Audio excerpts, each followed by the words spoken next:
Hello everyone, my name's Cameron and I'm a part of 12 Gauge Gamers, and today we're going to be unboxing my Xbox Elite controller. Now it comes in a quite nice box. I'm impressed by the box alone. Wow, look at this. So it comes in this nice little carry case. You've probably all seen this from the Xbox dashboard, but I've been waiting ages to get hold of one of these. So let's have a look what's in here. A few bits of instructions. You know, it does say that it's supposed to automatically download the accessories app from the Xbox store. It doesn't. I had to manually download that. That annoyed me. But let's have a look what's in here. So a few batteries, just in case you don't have plug and charge kits anymore. And there's something else in here. Let's have a look. What's this? I'm hoping it's something good. Let's have a look. And it's a charging key lead. Ooh. Nice and braided. Actually, this is good quality. This is much better quality than the one I bought actual from Microsoft as my part of my charge kit. So as you can see, mini USB, I think that's what it's called anyway, to USB, and the cable is braided, so it might last a bit longer than my other one. My other one lasted maybe about 4 months, and it packed in, won't charge anything anymore. Okay, so let's have a look at this case, and let's get down and dirty when we open this. Oof, this suspense. This is the first time I'm looking at it too, guys. Let's have a look. Wow, this looks sweet. This actually looks sweet. It's got a nice matte finish on there. The buttons are colour coded. The back's got some nice grip. Look at them paddles. It just looks shiny. Wow. So let's get down to the business end of this controller then. Let's zoom in a bit. So what we've got is the removable analog sticks. Sorry, I'm losing my voice. I'm that excited. So we've got the removable analog sticks. So there's the really tall, non-indented analog stick. That's the one I use on my left side analog stick. And this next one is the tall, indented analog stick. I was using that on my right side one just because I can't control, especially in first-person shooters, my gun as much with the non-indented. And then the tall one was a bit stretching my hands a bit, and I found myself pressing the paddles. So at the moment I've got on my left side the tall, non-indented, and on the right side small, indented. So I am sorry for the person behind me. She was nice and intrigued as well as I was about this controller and why it costs so much money. Okay, so let's have a look at the D-pad when it comes out. Looks like it's a bit stuck.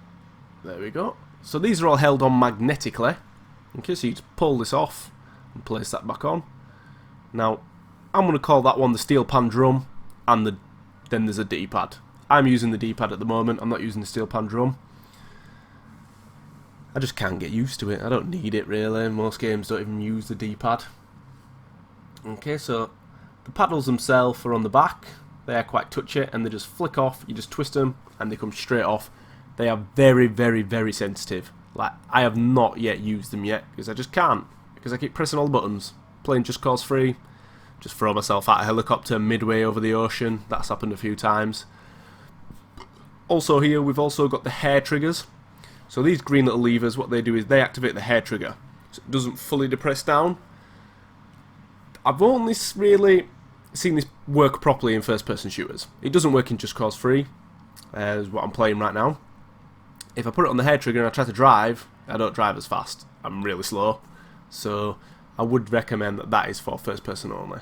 You've also got the choice, so you've got on the just underneath the Xbox button, you've got the 1 and the 2. So that's just in case you've got your paddles set up to basically different setups. I haven't set mine up yet because the paddles at the moment as standard work as A, B, Y and X. And like I say, I keep pressing them buttons. It would work well for the bumper buttons. I might redo my program 2 to maybe the bumper buttons. I just find myself reaching for them a few bits and I can keep hold of the triggers, especially when you're playing Just Cause 3 in a jet. So it does feel quite nice in the hand. I'm really enjoying this. It feels so much better. It feels quality.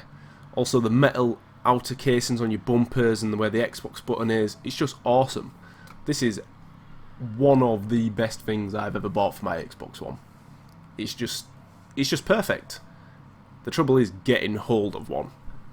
Now, I know at the moment of creating this video, GameStop have just got some in online. And they're, I think, going for £99.99. So it was cheaper than what I paid for mine.